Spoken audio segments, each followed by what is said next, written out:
The fever broke at 3 in the morning, and that was when Violet Boone finally wept. Not from relief, not from exhaustion, though the exhaustion had hollowed her out like an old cottonwood struck by lightning. She wept because in the 7 years since she had come to Redemption Creek, Texas, not a single soul had sat beside her through the worst of it, not through the night her husband walked out, not through the night her barn caught fire, not through the 3 nights she had nursed her milk cow through a breech berth alone in the freezing dark.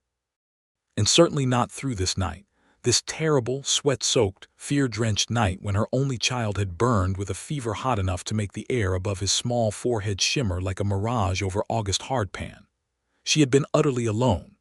She had always been utterly alone. And then at 11:30, when the candle on the washstand had guttered down to a desperate little nub, and her son Caleb's breathing had gone shallow and fast and wrong, there had been a knock at the door. Not the cautious tap of a neighbor, a solid, deliberate knock, the kind a man makes when he has somewhere to be but chooses to be here instead. She had opened the door with trembling hands, her hair undone and her eyes red from crying she had forbidden herself to do until she was sure Caleb was asleep.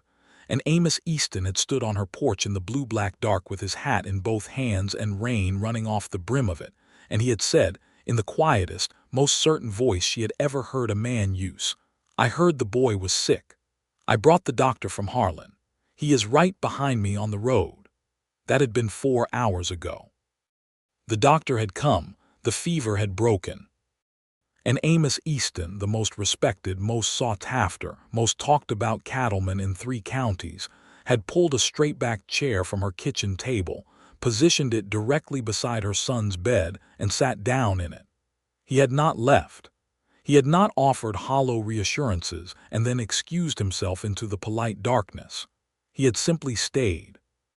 And now, in the guttering silence of 4 in the morning, with Caleb breathing steadily, and the rain drumming its slow exit from the roof, Violet sat on the edge of the bed with her face in her hands and the tears running hot and fast between her fingers, and she did not know what to do with any of it.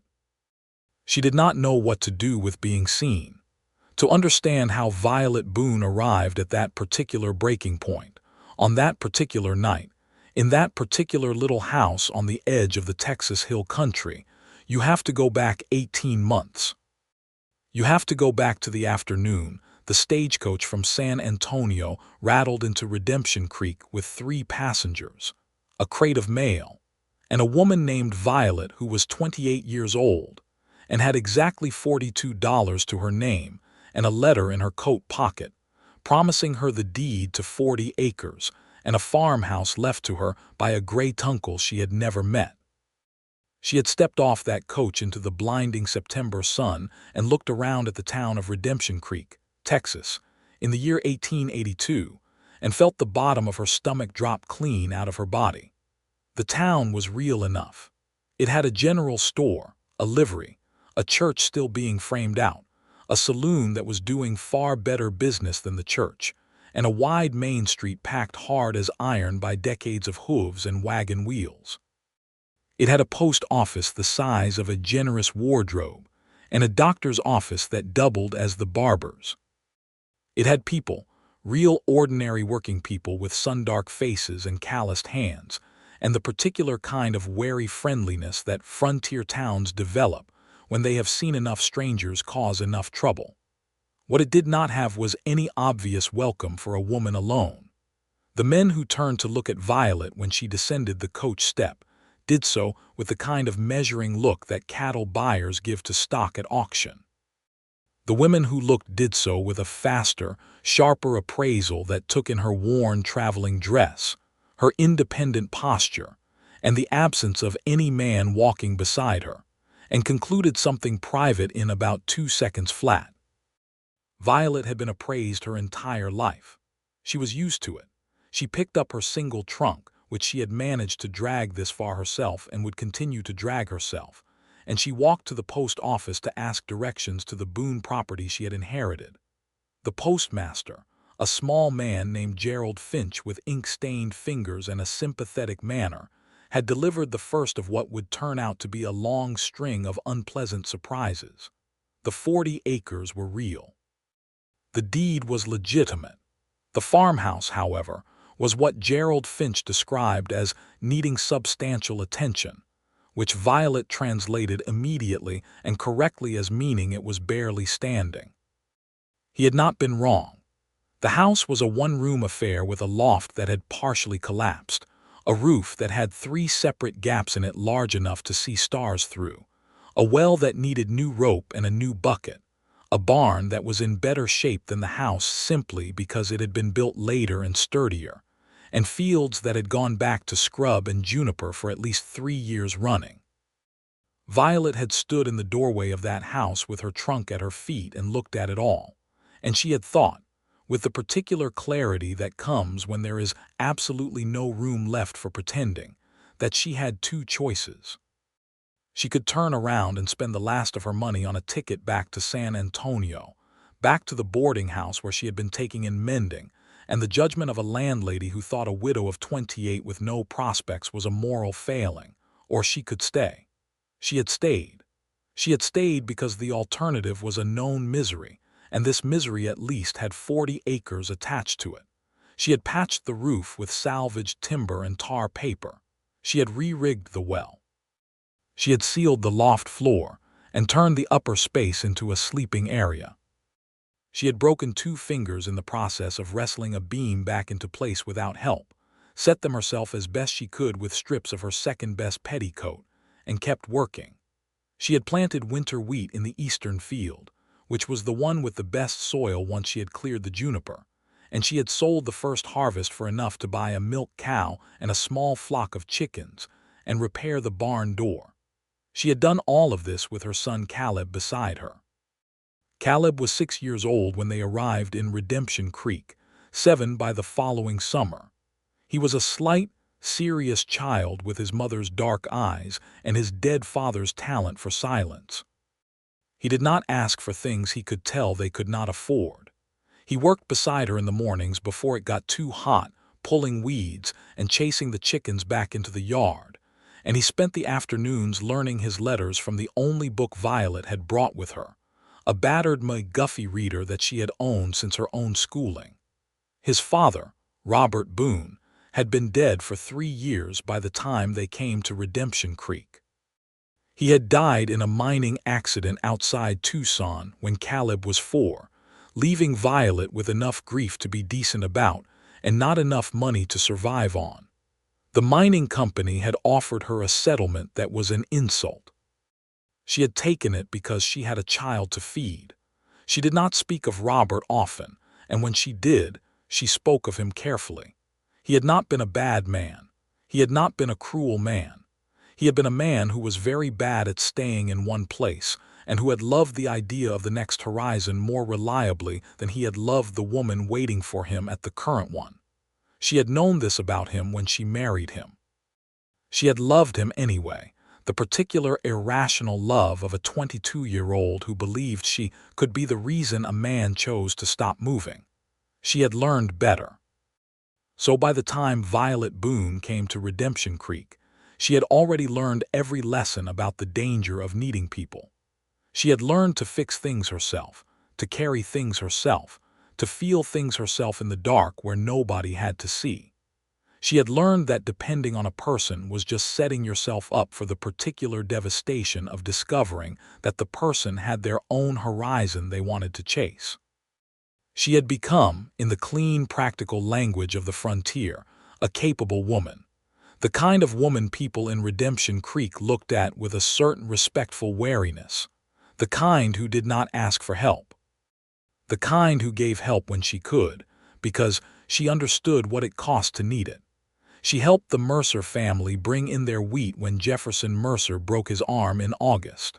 She brought soup to Ida Collins when Ida was sick with the croup in October.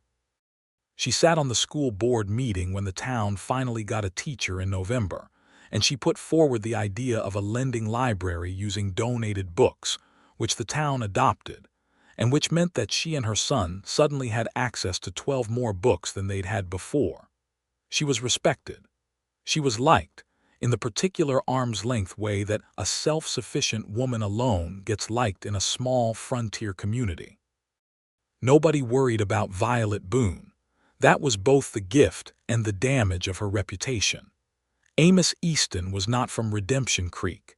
He was from a ranch called the Double E, which sat about 9 miles east of town on the better-watered land along Redemption Creek itself, where the cottonwoods grew tall and the grass stayed green a month longer than everywhere else. He had inherited it from his father at 26, when his father died of a heart condition that had been slowly building for years, and which his father had discussed with absolutely nobody, which was a habit Amos had inherited along with the ranch, and which he was still in the process of trying to dismantle. He was 32 years old in the autumn of 1882. He was 6 feet and 2 inches tall, with the kind of build that comes from 20 years of physical work done outdoors, wide through the shoulders and lean through everything else. His hair was dark brown and cut shorter than most ranch men wore it because he found long hair irritating under a hat. His eyes were the color of creek water in winter, that particular gray-green that shifts depending on the light. He had a scar along his left jaw from a fence wire incident at age 14 that he barely noticed anymore. He ran 1,200 head of longhorn cattle on the Double E, which in 1882 meant he was one of the more substantial operations in Hays County. He had 4 permanent hands and brought on seasonal workers during roundup. He attended the stock association meetings in Harlan, the county seat, and he had a reputation among cattlemen for 2 things: the unusual quality of his stock management, which involved a careful attention to grazing rotation that most of his neighbors considered eccentric, and his complete unwillingness to be pressured into anything. The second quality had come to Redemption Creek's attention most sharply about 8 months ago, when a land speculator named Durant Marsh had arrived in the territory with money and intentions that did not align with the interests of the small farmers and homesteaders who had been working that land. Durant Marsh was 39 years old, well-dressed by the standards of the frontier, and possessed of a smooth, confident manner that worked extremely well on people who had never encountered a man like him before. He worked for a land development corporation out of St. Louis that was buying up parcels across the Texas Hill Country in anticipation of railroad expansion. The railroad was coming, everyone knew it was coming, and the land it would pass through would double in value the day the rails were laid. Marsh's approach was straightforward. He would arrive at a property, assess it, and make an offer. The offers were always below fair market value. They were made in the language of inevitability, in the tone of a man doing you a favor. He would explain that the land was going to be bought one way or another, that the corporation had resources that individual farmers did not, and that taking the offer now was simply the practical choice. When offers were refused, things had a way of becoming complicated. Fences would be found cut. Water sources would become disputed. There was never any direct connection to Marsh, nothing that could be proven, but the pattern was clear to anyone who had been watching long enough. Amos had been watching. He had watched Marsh's operation from the beginning, because the Double E's eastern boundary was exactly the kind of property that land development corporations like to swallow. He had attended the stock association meeting where Marsh had presented his company's plans with such polished optimism, and he had asked the questions that nobody else had thought to ask, the ones about right-of-way agreements and water rights and the specific language of the purchase contracts.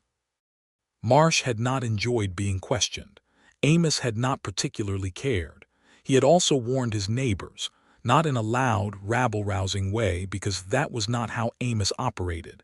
He had visited quietly one by one and said what he saw. Some had listened. Some had not. Some had already sold before they understood what they were selling. Violet had not yet been targeted when Amos first heard about her. He heard about her the way you hear about most things in a small community, in pieces, from multiple sources, assembled over time into a picture. He heard that a widow from San Antonio had taken the old Boone property. He heard she had fixed it up herself. He heard she had planted winter wheat and brought in a decent yield. He heard she had a young son and a tendency to refuse help that she obviously needed. He had not sought her out. He was not a man who sought people out for social reasons, but he had found himself noticing her in the way you notice something at the edge of your vision that keeps returning to the same spot. He had seen her at the general store in November, loading supplies into a wagon she drove herself, arguing pleasantly but firmly with the storekeeper about a discrepancy in her receipt. She had won the argument in about 3 minutes, with complete accuracy and without raising her voice. He had noticed that. He had seen her at the school board meeting in December, where she had spoken with a quiet precision that reminded him of a good lawyer, saying exactly as much as needed to be said and no more. He had noticed that too. He had found himself thinking about her during the idle moments of his work, which were not many, but which existed. Riding fence line in the early morning, watching the cattle move in the long golden light of late afternoon. The particular silence after dinner when the ranch hands had gone to the bunkhouse, and the main house was his alone. He had noticed that he was thinking about her, and he had found it interesting, and he had done nothing about it for a long time because Amos Easton was a man who moved deliberately. The first time he spoke to Violet directly, beyond the passing acknowledgments of a small town, was in February of 1883 at the general store. She was buying seed for her spring planting, and she was calculating something on a small piece of paper in the margin, and he had been standing near enough to see that her budget for seed was going to fall about $3 short of what she needed to plant the acreage that would actually make the crop profitable. He had not said anything about the budget. That would have been intrusive in a way she would not have welcomed, and he understood that. Instead, he had mentioned in the course of the conversation about spring planting that arose naturally enough, that he had ordered extra seed last fall and had more than he needed. He asked if she knew anyone who might want to buy some at cost. No profit, just clearing storage. Violet had looked at him for a moment with those dark eyes that were clearly doing their own rapid calculation, and he could see her working out whether this was charity, and whether she would accept charity, and what it would cost her in pride versus what it would gain her in practical terms. She had said, "How much seed?" He had named a quantity and a price, and she had said, "That would work," in a tone that was businesslike and nothing more, but in which he detected, beneath the surface, a fractional softening that he thought might be gratitude that had been carefully contained so it would not embarrass either of them. They had completed the transaction the following week, when he brought the seed over in his wagon. She had met him in the yard with Caleb at her side, introduced her son with a careful straightforwardness that neither overshared nor hid, and paid him in exact coin. She had offered him a cup of coffee, which he had accepted, and they had sat on her porch for 20 minutes and talked about the spring, and the price of beef, and whether the railroad survey through Harlan was going to affect the water table, and at no point had either of them said anything about themselves. But he had driven home thinking about the particular quality of her attention when he spoke, the way she listened as if the words actually mattered, without performing interest or filling the spaces with unnecessary sounds. He had driven home thinking about the steadiness of her hands around the coffee cup, and the way she had looked at the horizon when she talked about her planting plans, not with the dreamy quality of someone imagining the future, but with the focused quality of someone calculating it. He had thought, "She is the most self-contained person I have ever met," and he had thought, that kind of containment always comes from having had to contain things alone. He had visited again in March, with an excuse about a shared fence line that they did not technically share but which he had scouted ahead of time and could make a credible case for needing to discuss. She had seen through the excuse. He was fairly certain, but she had not said so, and they had walked the north edge of her property and talked about boundary markers and cattle, and the strange warm weather that was coming early this year. He had met Caleb properly that day, had crouched down and spoken to the boy directly, asked him about his reading and gotten a careful, serious answer about the McGuffey reader and whether there were more advanced books than that, which had led to Amos mentioning that he had a small collection of books at the ranch house, inherited from his mother, and that if Caleb wanted to borrow some, he was welcome. The boy had looked at his mother for permission, and she had given it with a nod that was immediate and unguarded, and Amos had thought, she is more open about what her son needs than about what she needs herself. He had come back in April with 3 books for Caleb, a natural history of North America, a collected edition of Washington Irving's stories, and a spelling dictionary. He had stayed for dinner, which had surprised him because he had not intended to, and which Violet had offered in the same matter-of-fact way she did everything, as if feeding an additional person was no inconvenience and required no particular discussion. They had sat at her kitchen table in the light of the oil lamp, while Caleb read his new natural history with the total absorption of a child discovering something the world had been keeping from him, and Amos and Violet had talked for 3 hours, not about practical things, about ideas, about the nature of the land and what it meant to belong to a place, about whether a person could choose to become someone different from who they had been, about loneliness, which they circled 3 or 4 times without landing on directly, like hawks that see something in the grass and keep passing over it. He had ridden home in the dark with the strong sense that something was being built, carefully, piece by piece, between 2 people who were both profoundly careful about building things. Then Durant Marsh had come for Violet's 40 acres. It happened in May, on a Wednesday afternoon when Violet was alone on the property, Caleb being at the newly opened school in town. Marsh had arrived in his customary manner, polished and friendly, and carrying the weight of inevitability like a man who has never considered that he might not get what he wants. He had made his offer. Violet had refused it, with the same quiet precision she brought to everything. Marsh had made his second offer, which was marginally higher and came wrapped in a great deal more language about her difficult circumstances and the challenges facing a woman alone and the wisdom of taking security when it was presented. Violet had refused again. She had told him in very clear terms that the property was not for sale and that she was not interested in any offers, and that she would appreciate him leaving now. Marsh had left.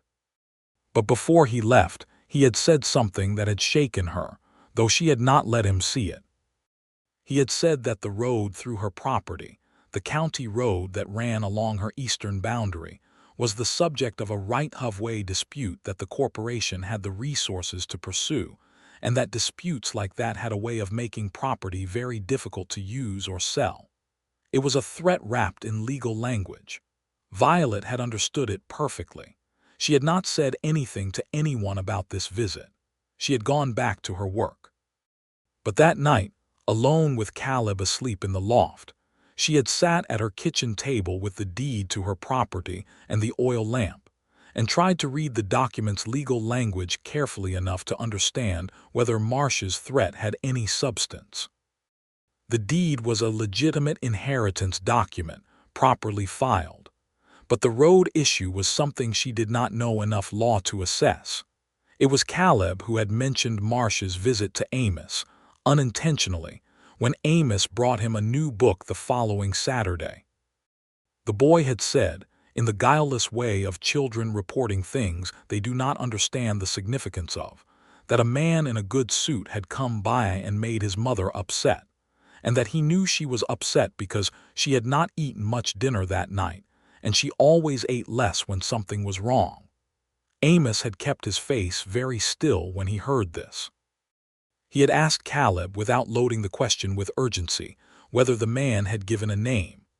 Caleb had not heard the name, but the description was precise enough: the good suit and the smooth manner and the coming alone in a hired buggy on a weekday afternoon. When Violet had come out of the barn, he had told her, directly and without preamble, what he knew about Durant Marsh and the Land Corporation. He had told her about the right-of-way threat, that it was a common tactic, that the corporation had used it in 3 other cases he knew of in the county, and that in 2 of those cases the threat had evaporated entirely when the property owners had consulted with the county land office and found that the road in question was already properly surveyed and the right-of-way legally established. He had also told her that in the 3rd case, the property owner had sold. And he had said, looking at her directly with those creekwater eyes that did not soften or look away, "I would very much like it if you did not sell this property, Violet, not because I have any right to say so, but because you built something real here, and I think you know that, and I think Marsh knows that you know it, and I think that is why he is trying to make you afraid." She had been very still when he said this. Then she had said, "I am not afraid." And he had said, "I know you are not. I am telling you the threat is not as solid as he wants you to believe." She had gone to the county land office the following week and found, exactly as Amos had predicted, that the right-of-way on her east road was established and documented and presented no legal vulnerability. When she told him, there had been a moment between them that was different from the other moments. He had been leaning against the fence post at the edge of her yard, and she had come across the yard toward him with her head up and her eyes lit with a kind of bright victory that she had not entirely contained in time, and he had felt the thing that had been building between them shift from careful construction into something faster and less controlled. He had not kissed her. He had not reached for her. He was not a man who moved without being certain it was right. But he had looked at her for a moment longer than was strictly practical, and she had looked back for a moment longer than either of them had looked at each other before, and then she had said, a little quickly, "Thank you for telling me," and gone back to her work. He had ridden away thinking that he was in considerable difficulty, and that he was not entirely opposed to it. The summer of 1883 was hot and dry, as Texas summers are, and it wore on people in the way of heat that has gone on too long. The creek dropped to half its usual depth by July. 2 of the smaller homesteads east of town lost their vegetable gardens to the dry. Violet's wheat came in thinner than last year, which meant her income was thinner, and she compensated by taking in mending from 2 of the ranch families and selling butter and eggs at the general store. She and Amos had developed a rhythm by then, something that neither of them had named but which both of them recognized. He came by twice a week on average, usually with a purpose that was at least 50% genuine and 50% constructed. She always had coffee ready, which he registered but never commented on. Caleb had adopted him with the straightforward love of a child who has recognized a reliable adult, and Amos had accepted this with a gravity that honored it. They talked about everything except what was growing between them. They talked about the drought and the cattle and the state of the school. They talked about the novel he had lent her, which was a collection of Dickens, and about which she had opinions that were specific and argued and completely unconcerned with whether he agreed. They talked about Durant Marsh, whose operations had shifted north after the failure to acquire several properties in their area, and who had apparently moved on to other territories, though Amos kept watching. In August, Caleb had asked Amos, with the direct simplicity of a 7-year-old who has not yet learned to be strategic about questions, whether he was going to marry his mother. Amos had not choked on his coffee, though it had been a near thing.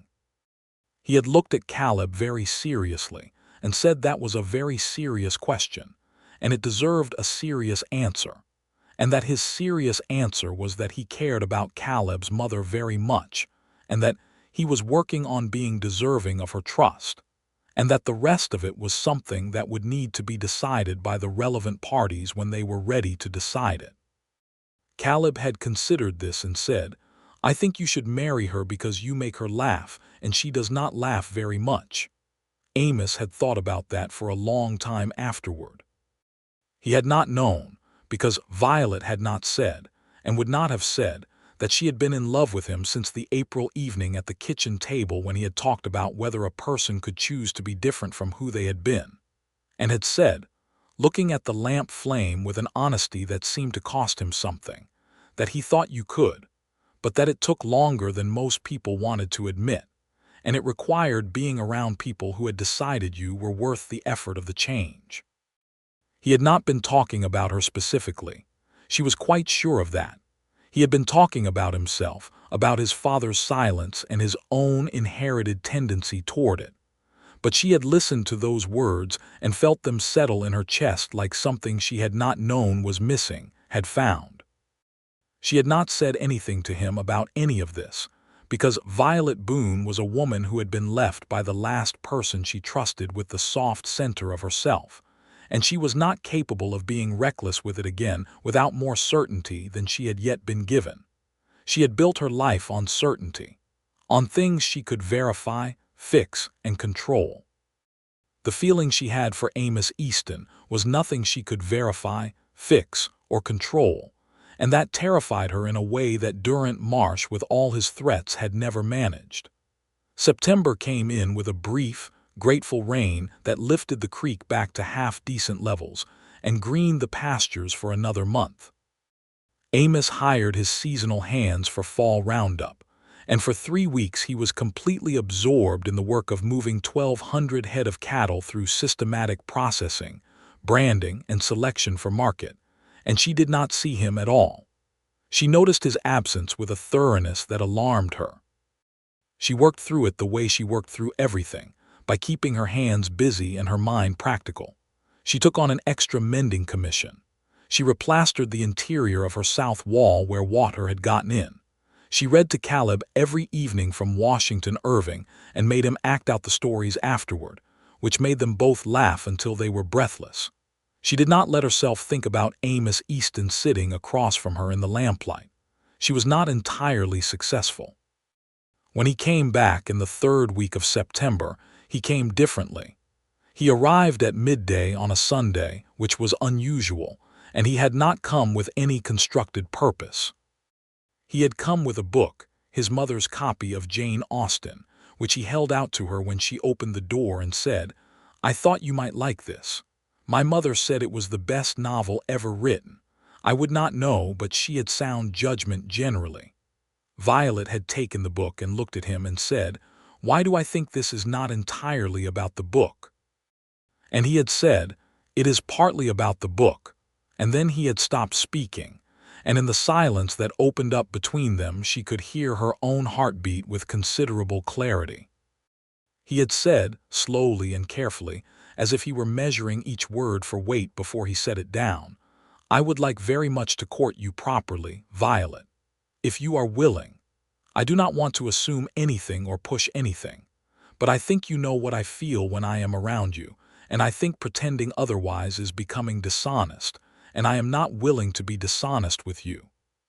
She had stood in her doorway with Jane Austen in both hands and the September light on her face, and every carefully maintained wall of her independence shouting warnings at her.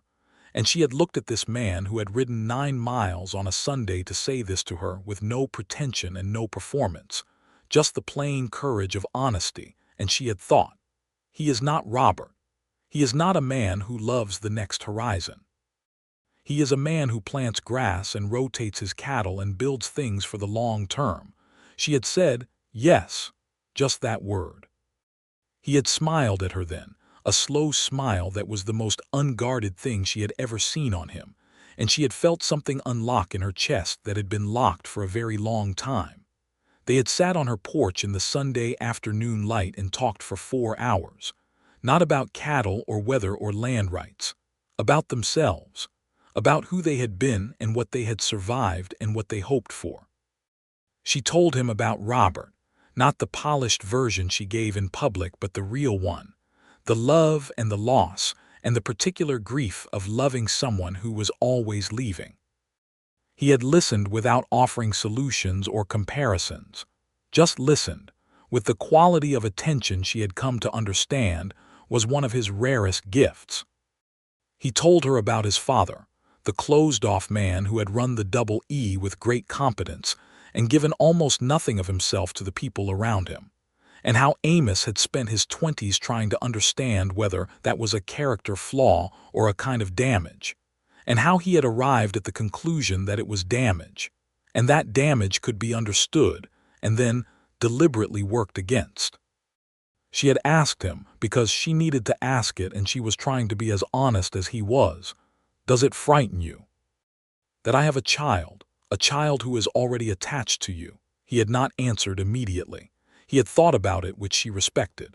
And then he had said, "Caleb frightens me in the sense that he matters. I do not do things carelessly when they matter. But no, he does not frighten me in the sense of being a complication I would rather not have. I think he is remarkable. I think his mother has done something remarkable in raising him." She had looked at the horizon for a moment after he said that, the way she did when she was feeling something she had not quite fitted into words yet. She had said, "I am not an easy woman to be with. I have learned to need very little from other people, and unlearning that is going to be slow work." He had said, "I'm a patient man." The courtship, such as it was in a frontier town in 1883, was quiet and gradual and deeply serious. He came on Sundays and one evening a week. They attended the church service together, which caused a satisfying amount of commentary in Redemption Creek that neither of them acknowledged.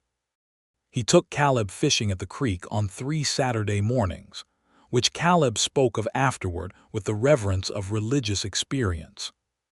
She came to the Double E once in October, at his invitation, and he showed her the ranch, walking her through the operation with the same detail and care he applied to everything. And she had looked at it all, the healthy grass and the well-maintained fences and the clean, orderly main house, and understood that this was the interior of his character made visible.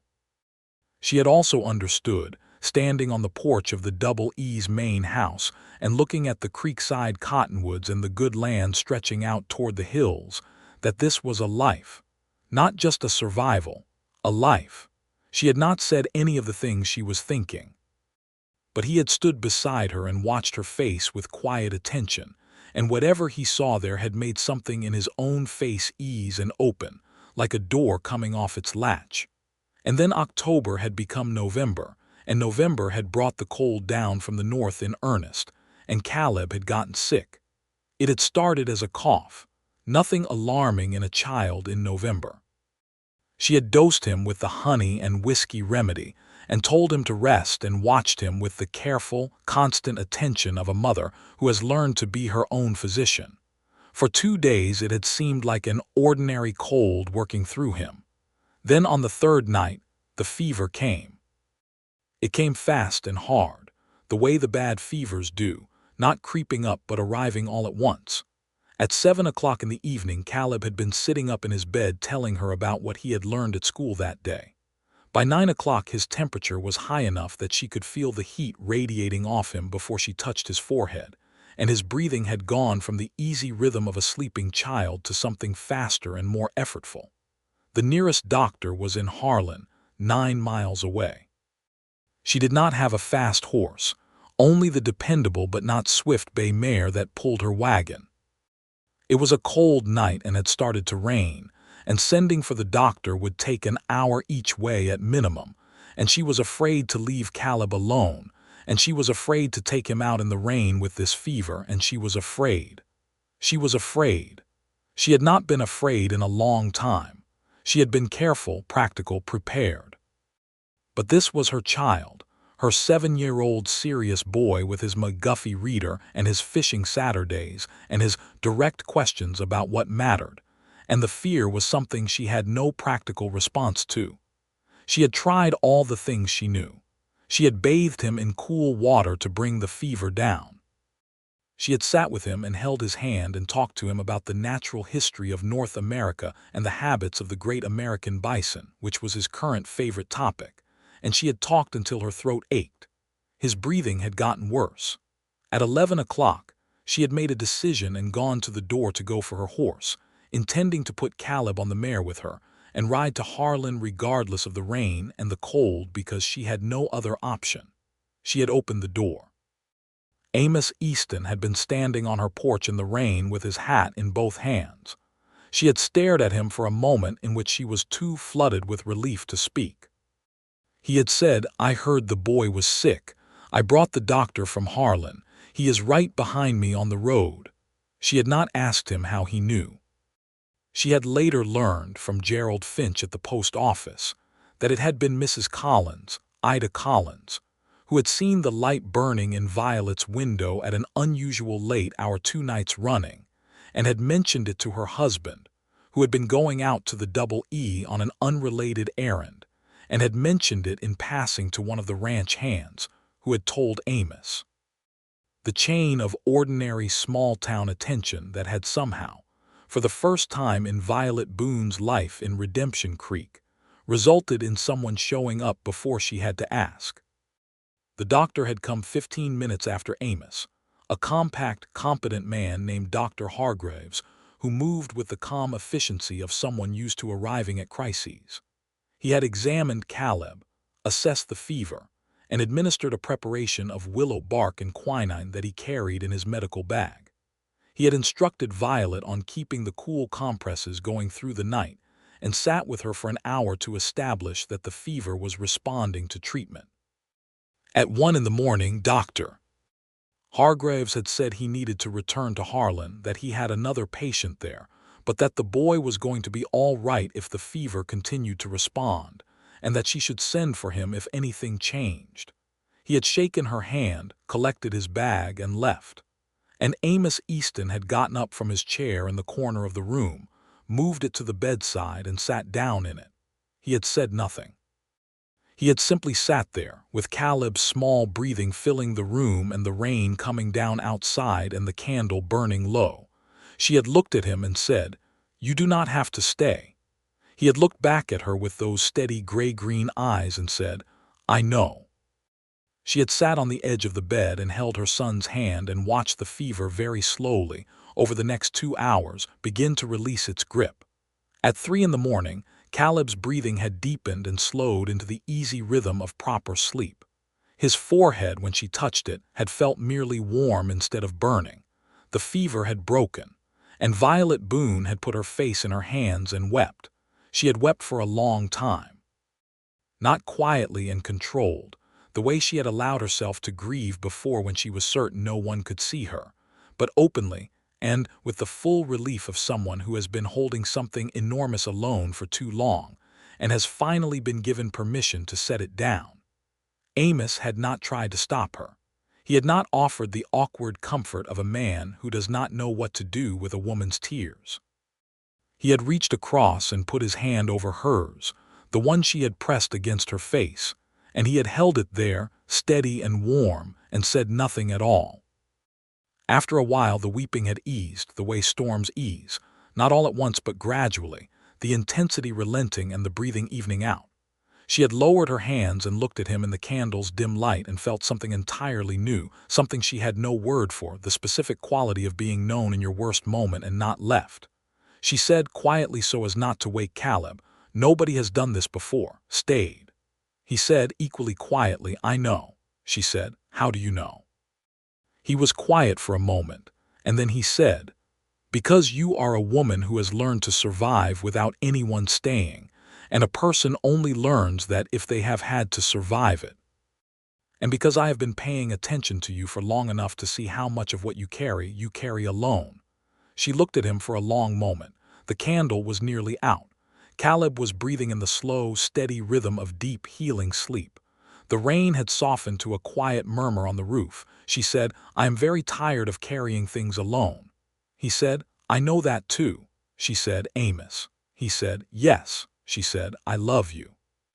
The words came out as plainly as any other true thing she had ever said, because she was too tired for anything but truth, and she had been carrying that particular truth for months. "I have loved you for quite some time." I did not say so because I was afraid. I am still afraid, but I think not saying it is more dishonest than I am willing to be. He looked at her across the bed where her son was sleeping in the last light of the dying candle, and his face did the thing she had seen it do only once before, on the September Sunday when she had said yes, the unlocking, the opening of something held carefully for a long time. He said, "I have loved you since April. Since the night at this table when you told me that Dickens was right about the injustice of poverty but wrong about the tidiness of redemption, and you argued it with such ferocity that I thought, this is a woman who has lived long enough to know that the world does not arrange itself neatly, and she has not given up on it anyway." She looked at him and almost laughed, that bright startled laugh he brought out of her sometimes.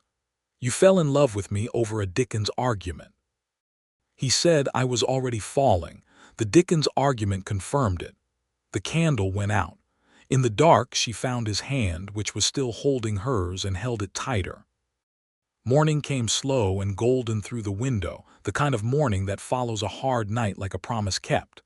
Caleb woke with the look of a child who has been very sick and is now very hungry, which the doctor had told them was the best possible sign.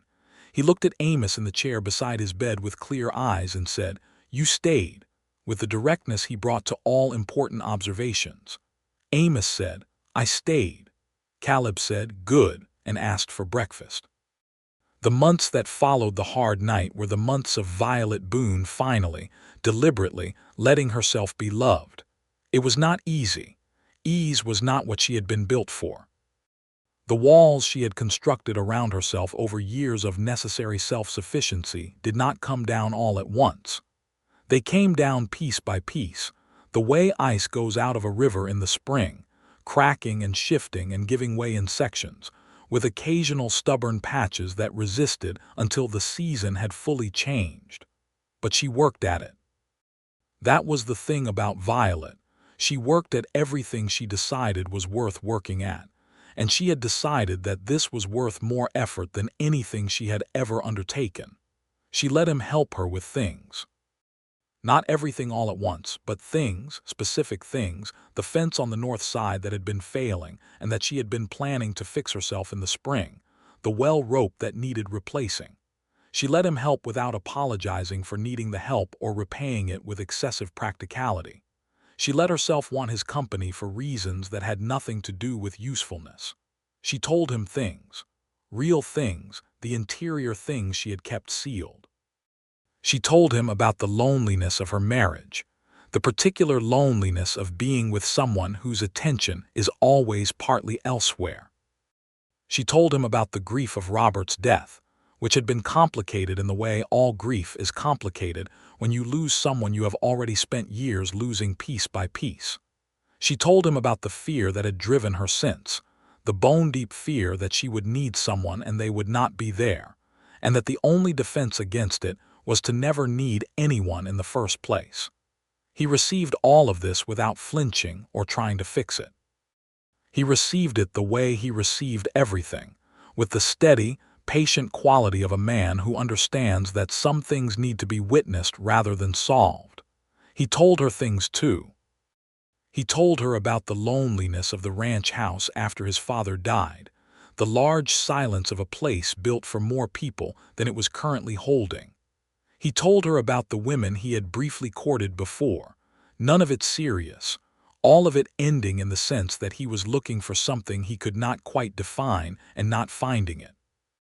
He told her that what he had found in her was not what he had expected to find, which was someone like himself, self-contained and careful, but rather someone who was those things and also, underneath them, the most alive person he had ever been near. She had said, hearing this, "You make me sound like a lot of work." He had said, "The things worth having always are." In January of 1884, he asked her to marry him. He asked her in the most Amos Easton way possible, which was to say he sat her down at her own kitchen table on a Sunday afternoon with Caleb at school and said he had something to discuss, and then laid it out in plain terms. He wanted to marry her. He wanted her and Caleb to come to the double E. He had given this considerable thought over a considerable period of time, and he was certain.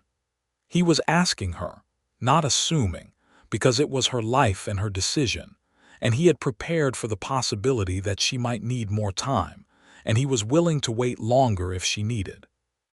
He had then put a ring on the table between them. Not a lavish ring, not the kind of thing that made a display of itself.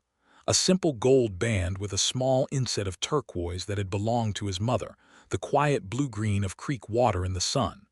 Violet had looked at the ring for a long moment. Then she had looked at him.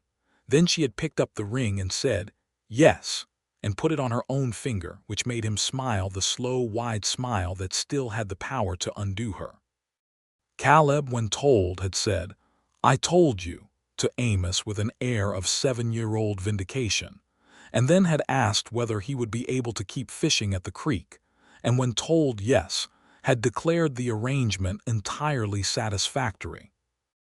They were married in March of 1884, in the still-new Church of Redemption Creek, in a ceremony attended by the whole town, which turned out in force with the enthusiasm of a community that had watched this particular courtship develop with great interest and a certain proprietary satisfaction. Ida Collins cried.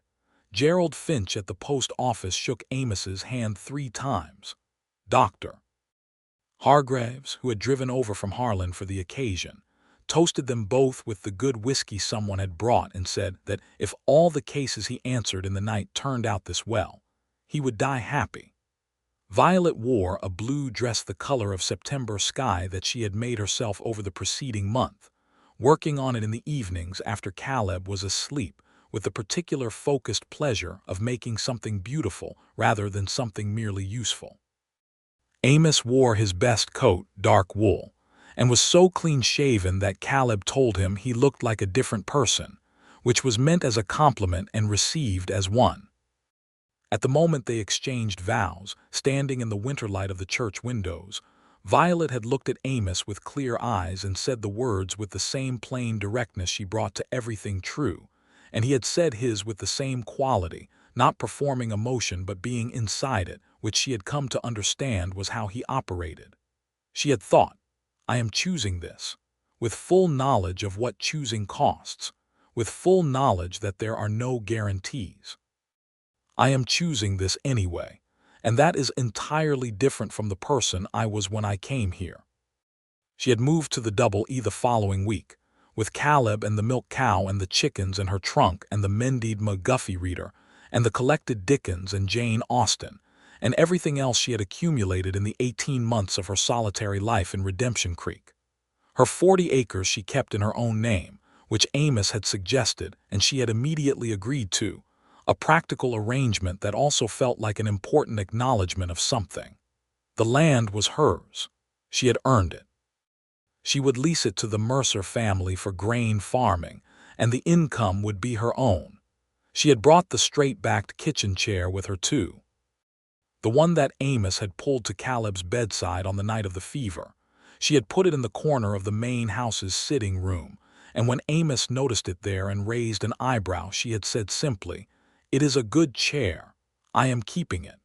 He had known exactly what she meant and had not said anything further, which was exactly the right response. The Double E received them both. It received Caleb with particular enthusiasm, the child discovering that a working ranch was an endlessly fascinating educational environment, that there were horses to learn about, and cattle, and the mechanics of rope work, and the natural history of the Texas Hill Country lived and moving all around him. He had taken to ranch life with the seriousness and appetite of a child who had been waiting for exactly this kind of complex, physical, meaningful world to grow up in. He had also taken to the books in Amos's mother's collection with the fervor of a confirmed reader finding a library for the first time, and had embarked on a systematic reading program that Amos helped him organize, working through natural history and geography and mathematics in a self-directed curriculum that would not have disgraced a formal school. Violet had taken to the Double E more slowly, because she was constitutionally careful about taking to anything, but she had taken to it. She had found her footing in the management of the household with the same practical intelligence she brought to everything, and she had begun, carefully, to involve herself in the wider business of the ranch, learning the cattle operation and the records and the land management with an attention that Amos had recognized within the first month as the attention of someone who genuinely understood and cared about what she was learning. He had begun, naturally and without ceremony, to include her in decisions. Not because he felt obligated to, but because she was the most useful thinking partner he had ever had, and because her ability to see what he was missing was extraordinary. She saw patterns in the records that he had been too close to the daily operation to notice. She made a suggestion about the eastern grazing rotation in May that saved them 3 weeks of unnecessary cattle movement and improved the grass recovery significantly. She had also, within 6 months, developed her own small but growing enterprise in butter and cheese production, using the double E's dairy animals with an efficiency that added a respectable supplementary income to the ranch operation. They had disagreements, real ones, the kind that come from two strong-willed people who each have opinions and the confidence to state them, about timing on cattle sales, about the best approach to the proposed new fence line that their neighbor to the north wanted to extend across a historical cattle path, about whether Caleb needed more formal schooling than the Redemption Creek School could provide, which was an ongoing conversation that had multiple rounds and went back and forth before arriving at the solution of bringing a tutor to the ranch 2 afternoons a week. They disagreed with the clarity and seriousness of people who respect each other enough not to pretend, and they resolved their disagreements with the same quality, listening hard and thinking about it, and arriving at a position that was better than either of them had started with.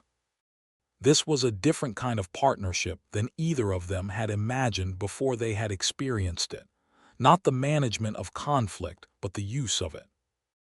Amos, watching her argue with him across the dinner table about grazing rotation with her eyes bright and her hands articulating her point in the air, had thought several times that he loved her most in the moments of disagreement, because that was when he could see most clearly the full force of who she was, the intelligence and the certainty, and the absolute refusal to diminish herself for anyone's comfort. Durant Marsh came back in the autumn of 1884. He came back changed, or rather the situation around him had changed. The railroad route that his corporation had been positioning around had been finalized, and it ran 12 miles south of Redemption Creek, which meant that the anticipated land value increase in their area had not materialized in the way Marsh had been promising his investors. His corporation was under financial pressure, and financial pressure made men like Marsh unpredictable. He arrived in Redemption Creek in September with a new approach. He was no longer buying individual parcels. He was now claiming, with legal-sounding documents, that several of the land titles in the area had irregularities that his corporation had a legal interest in. The claims were constructed, Amos was quite certain, but they were constructed carefully enough that they would require legal response. He had come for Violet's 40 acres specifically, with a new claim that the original inheritance had not been properly probated under Texas law, and that the deed was therefore in question. Amos had heard about it the same afternoon it happened, because Redemption Creek was a small town and Marsh's arrival was noted by several people who knew what he represented. He had come to Violet immediately and told her. She had listened to the summary of Marsh's claim with absolute stillness and then said, "That is a lie. The probate was completed through the San Antonio court before I ever received the deed. I have the documents." He had said, "I know, we need a lawyer." She had said, "Yes, and I want to handle this myself." He had looked at her for a moment and said, "I know you do. I am not going to prevent that. I am going to stand beside you while you do it." She had looked at him for a moment that had in it all the history of what they were to each other now, the hard nights and the conversations and the working through of everything that had to be worked through to arrive at this, and she had said, "Yes, all right." They had traveled to Austin together, spending 3 days there while Violet met with a lawyer and presented her probate documents, and Amos attended to ranch business at the Stock Association. The lawyer had reviewed the documents and declared Marsh's claim entirely without legal foundation. A formal letter to that effect was sent to Marsh's corporation in St. Louis. Marsh had attempted one more approach, arriving at the Double E Gate on a Tuesday morning in October, which was brazen enough that both Violet and Amos had come out to meet him together. Marsh had taken one look at the two of them standing side by side on the porch of the main house, Violet with the legal letter in her hand and Amos with the particular stillness that he adopted when he was most serious, and had made his final assessment of the situation. He had said smoothly, "I think we may have gotten off on the wrong foot previously." Violet had said, "I think you attempted to defraud me of property I legally own. I have documentation to that effect and a lawyer in Austin who is prepared to make that case to any court you would like to choose." Marsh had looked at her for a moment and then at Amos. Amos had said, "I would listen to her." Marsh had tipped his hat, turned his horse, and ridden away. They did not hear from him or his corporation again. Violet had watched him go with a satisfaction that was fierce and clean, and then had looked at the legal letter in her hand and said, "I should have done this 2 years ago." Amos had said, "You did not have the documents assembled. Now you do." She had looked at him and then at the letter and then at the good land around them, the cottonwoods along the creek and the grass in the autumn light, and said, "I like it here." He had said, "Good, because I intend to keep you here for a very long time." In the spring of 1885, Violet told Amos she was pregnant. She had told him in the kitchen on a Tuesday morning, before the ranch hands had come in for breakfast, setting a cup of coffee in front of him, and then standing across the table and saying it directly, watching his face. His face had done something she had not seen it do before. Not the slow, controlled opening she knew, but something faster and more immediate, a complete suspension of the careful composure he always maintained, replaced for a moment by something so open and unguarded that she had felt her throat tighten. He had gotten up from the chair and come around the table and put his hands on either side of her face and looked at her for a long moment and said, "Are you all right? Are you feeling all right?" She had said, "I am very well, tired in the mornings, but that seems to be the ordinary arrangement." He had said, "Tell me what you need." She had said, "I need you to stop looking at me as if I am about to break. I have never been breakable." He had said, "I know you have not. That has never been the problem. The problem is that I love you in a way that occasionally overtakes my better judgment." He had said it very close to her face, still holding it, and the words had come out rough with the emotion he was not quite containing. She had leaned forward and kissed him, which was the most straightforward response to that sentence. Caleb, when told he was going to have a sibling, had received the news with a characteristic seriousness that evolved, over about 45 seconds, into a visible and barely contained excitement. He had asked 2 questions. First, whether it would be a boy or a girl. Second, whether he could be in charge of teaching it to fish. He was told that neither question could be answered definitively yet, but that both were entirely reasonable things to be interested in. He had considered this and said that he would prepare anyway, which sounded exactly like both of his parents. The pregnancy was largely smooth, a fact for which Violet was practical enough to be sincerely grateful. She continued working through most of it, which Amos had eventually stopped arguing about on the grounds that she was going to do it anyway, and at least if he was present, he could make sure the work was reasonable. She had accepted this compromise with the air of someone who had won the important part of the negotiation. Dr. Hargraves came from Harlan for the birth, arriving 2 days before the due date at Violet's practical insistence that having him present rather than sending for him in the night was simply more sensible logistics.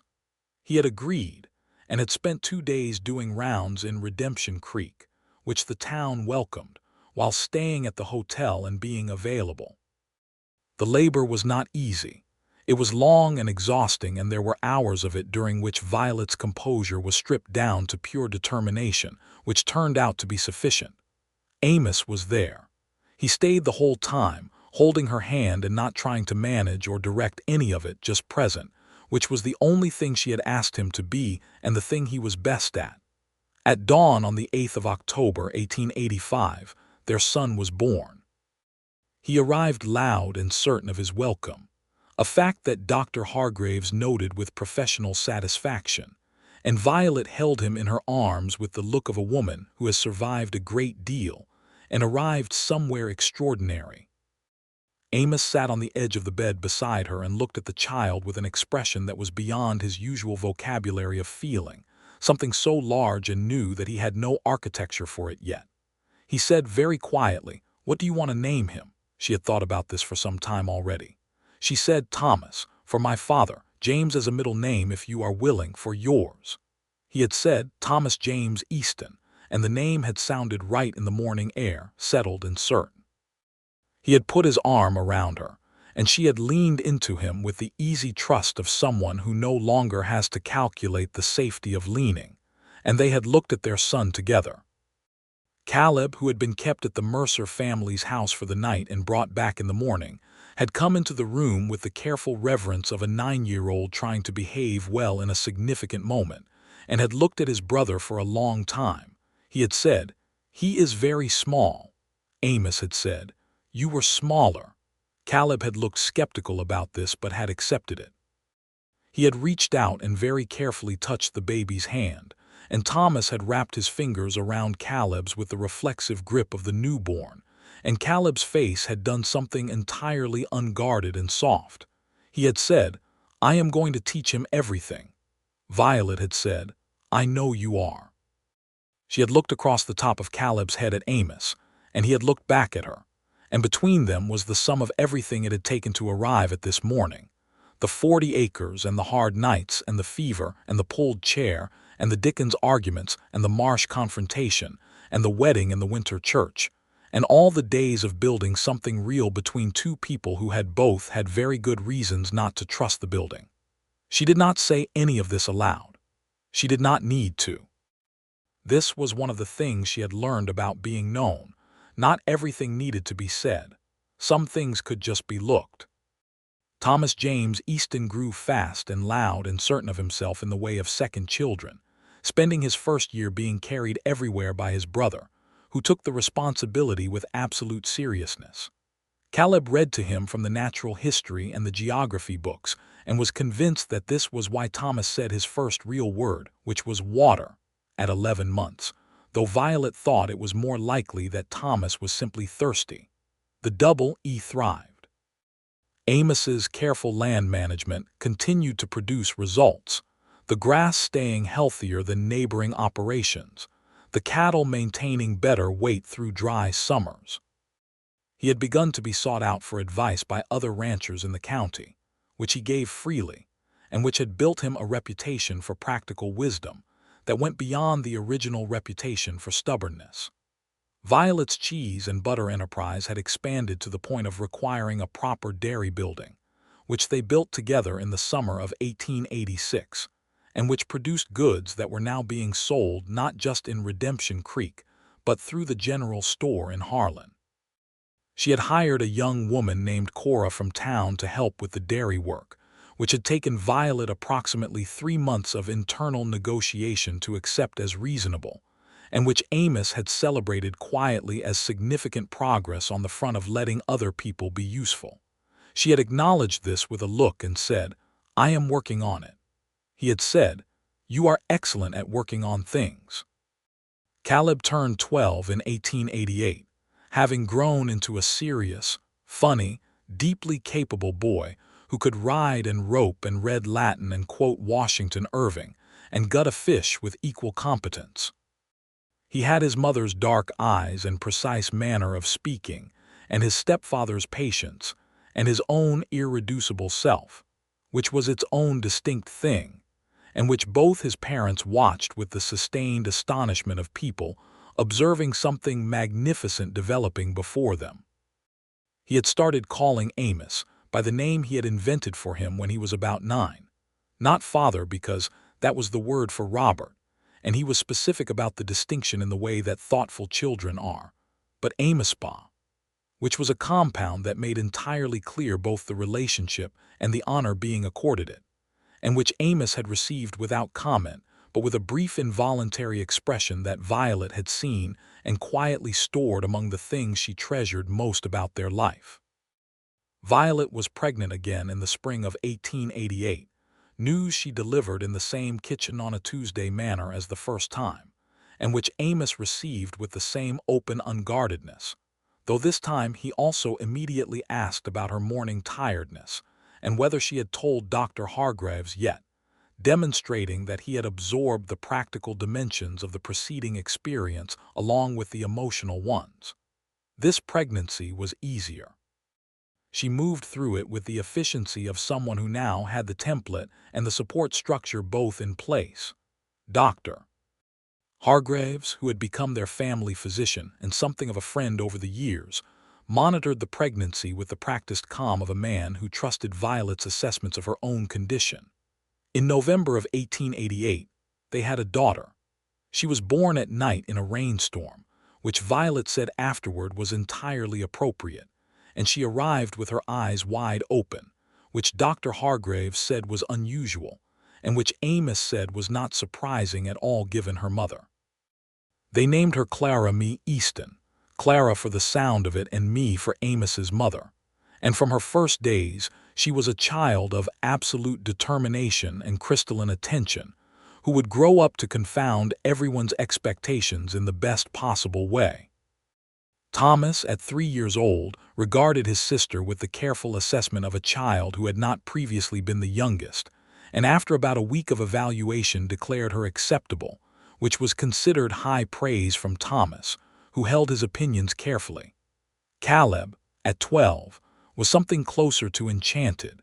He had been 9 when Thomas was born and had adapted to the role of older brother with purpose and seriousness. Clara he treated from her first week with the particular tenderness of a young person discovering that there are softer registers of feeling than the ones they have been operating in, and which suited him in a way he would not have predicted.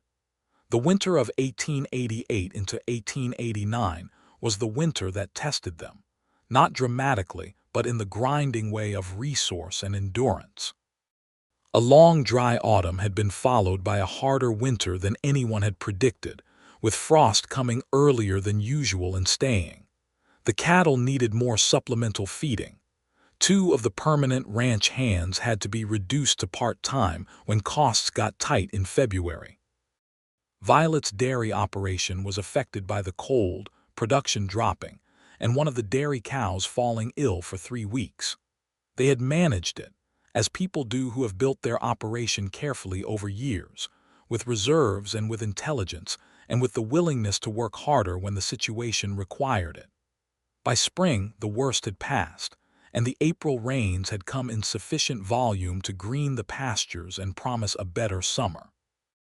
During the hardest month of that winter, in the deep cold of February when the cash accounts were thin, and the work was constant, and the children were all underfoot with the particular energetic boredom of children kept indoors by weather, Violet had had a night when everything accumulated. Not a specific crisis. Just the weight of it all, the responsibility and the work and the fear that lived permanently in the background of her. The fear that she had spent years learning to hold in proportion, but that bad winters made louder.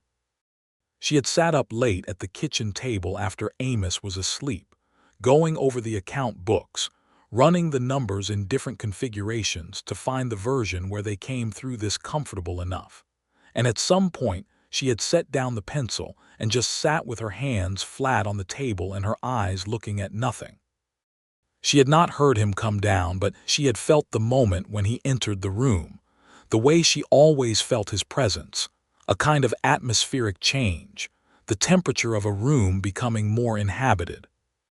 He had sat down across from her, in the middle of the night in the cold kitchen, and put the account books to the side and taken her hands and said, "Tell me what you are holding." She had looked at him in the lamplight, this man who had been sitting beside her through hard nights for 5 years now, who had made the pulling up of a chair beside her in the dark into something she knew she could rely on completely, and she had said, "I am afraid sometimes that it will all come apart. That all the things we have built will not hold." He had said, "I know," she had said, "it does not seem rational. We have been through harder things than this winter." He had said, "Fear does not always wait for rational permission. You know that." She had said, "What do you do with it when you are afraid?" he had said without hesitation. "I think about what is actually here.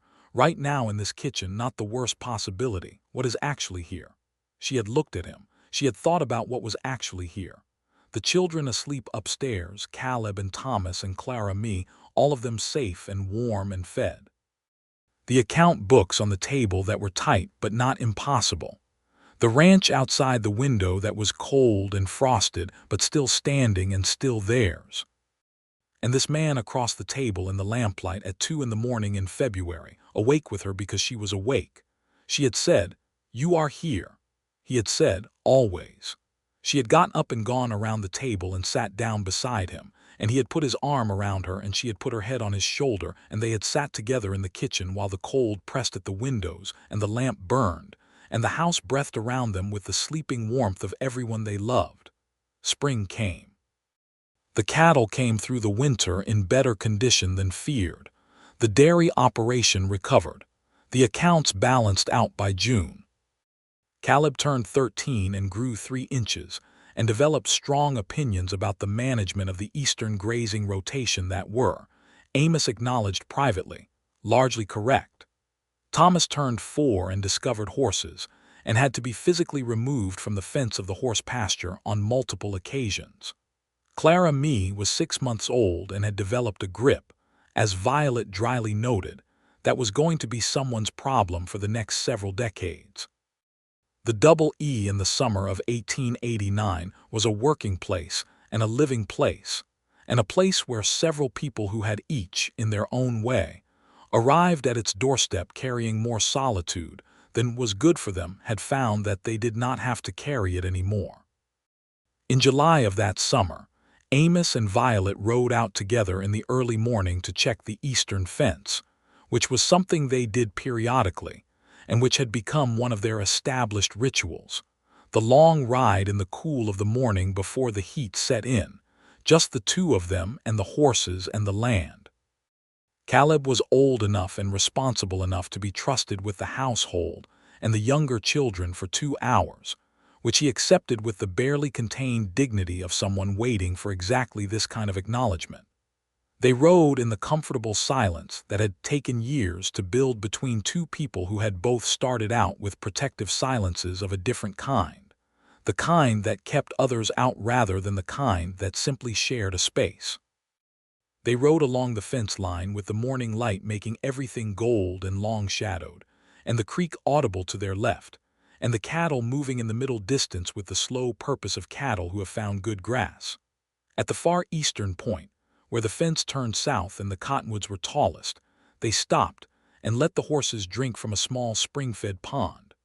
Violet sat her horse and looked at the land, at the grass and the trees and the sky going blue and wide above everything. She said, "I came here with $42 and a deed to a house that was half falling down." He said, "I know," she said. "I had decided I was not going to need anyone. I had decided that very firmly. I had evidence for it." He said, "I know that too." She turned and looked at him, this man she had been married to for 5 years, who had sat beside her through hard nights and argued with her about cattle and built a life with her out of the very specific materials of who they both were, no pretending and no diminishing and no horizon chasing. His hat was pushed back on his head and the morning light was on his face, and he was looking at her with the steady, particular attention that had been the first thing she had loved about him. She said, "I was wrong, about needing, about what it costs." He said, "What does it cost?" She said, "Less than I thought. And the thing you get for the cost is everything." He held her gaze for a moment in which everything they had been through together was present and alive and not in need of being spoken because it was simply there, the way the land was there, accumulated and real and theirs. He reached across the space between their horses and took her hand. She held it. The horses drank. The creek ran. The morning opened around them, wide and generous and full of the summer that was just beginning, and the summers that would follow, and all the long, ordinary, extraordinary days of a life built by two people who had each had very good reasons to stay alone and had chosen, against those reasons and because of them, to stay together instead. Caleb grew up to be a cattleman like his stepfather and a reader like his mother. And at 22, he married a schoolteacher from Harlan named Frances with red hair and a lively intelligence and a complete unwillingness to be managed, which Violet received as the best possible news about her daughter-in-law. Thomas grew up fast and physical and practical, with a talent for horses that became a genuine vocation, and by the time he was 18, he was the best horse handler in 3 counties, which was a reputation he wore without any drama whatsoever, exactly like his father. Clara Mee grew up to confound everyone. She was, by the age of 12, clearly not going to be a conventional anything, which her parents received not with alarm, but with the deep interest of people who understood what it meant to be a person who did not fit the expected mold. She had her mother's precision and her father's patience and her own specific ferocity, and she had declared at 10 years old that she intended to become a doctor.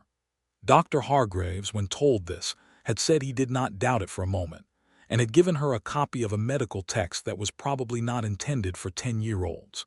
She had read it in 2 weeks and asked him questions about it that had taken him a considerable time to answer. Violet, watching her daughter argue with Dr. Hargraves about the treatment protocol for a case he had described with the precision and ferocity that had characterized every intellectual engagement of Clara's life, had felt the particular joy of a parent recognizing themselves in a child, and then recognizing that the child was going to go further than they had imagined going. She had looked at Amos, standing beside her in the same moment, and he had looked back at her with the same expression she had, and neither of them had said anything because there was nothing to say that would have been adequate.